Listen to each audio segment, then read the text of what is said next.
কেন কেন মুখ্যমন্ত্রীকে সন্দেশখালীতে দেখা যায়নি এটাই প্রশ্ন আছে। এখন তো দিদি আমাদের সামনেই উত্তম সবাইকে মাল বলে রাখতে হচ্ছে, পুলিশ কিছু করেনি। উত্তম শাহজাহান শিবরামকে পুলিশ পার্টি অফিসে বসে পার্টি করে মল্লিক পিকার ওনাদেরকে তো মার খেতে বলে দিয়েছিল, পুলিশ দিয়ে ওনারা অত্যাচার করেছে। দিদি তো আমাদের উপরে অত্যাচার করছে, দিনরাত বাড়িতে থাকতে দিচ্ছে না, জায়গা জায়গা আমরা ছুটে বেড়াচ্ছি। ম্যাক্সিমাম এফিডেভিটে ডাক্তার সিরাজ কে, ডাক্তার সিরাজ না, ওনাকে ধরবে না, ওনাকে ধরবে না। ওই ডাক্তার সিরাজের নাম ম্যাক্সিমাম এফিডেভিটে আছে। আজ অবধি পুলিশ তাকে তো হাত লাগাতে পারেনি। শাহজাহানের ভাই, ঠিক আছে, ভালো ভালো মানুষকে ধরবে, দিদি কেন যত কিছু আমাদের পাড়ায় পিকাই এখন সবাইকে এখন রীতিমতো না বাইরে আছে বলে আমাদেরকে খুব তোমাদের ভয় পাওয়ার কোনো দরকার নেই। আমি বলে দিচ্ছি, আগেও বলেছিলাম, আমি আছি, লড়াইটা আমি লড়াই দেখাবো।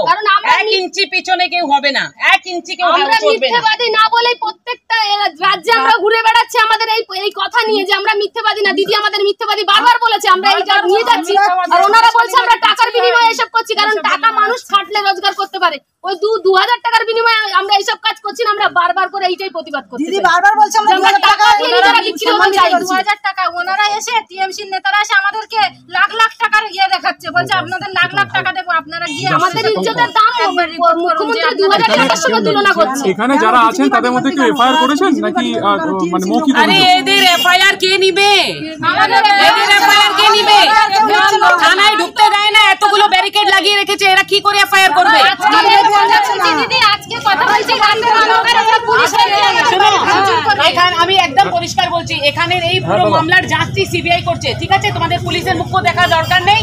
আমি এখনই বলছি, তোমাদের কাছে অভিযোগ দাও, সমস্ত অভিযোগ সিবিআই এর কাছে যাবে, এফআইআর দর্জ করবে সিবিআই। চলো, সমস্ত এফআইআর সিবিআই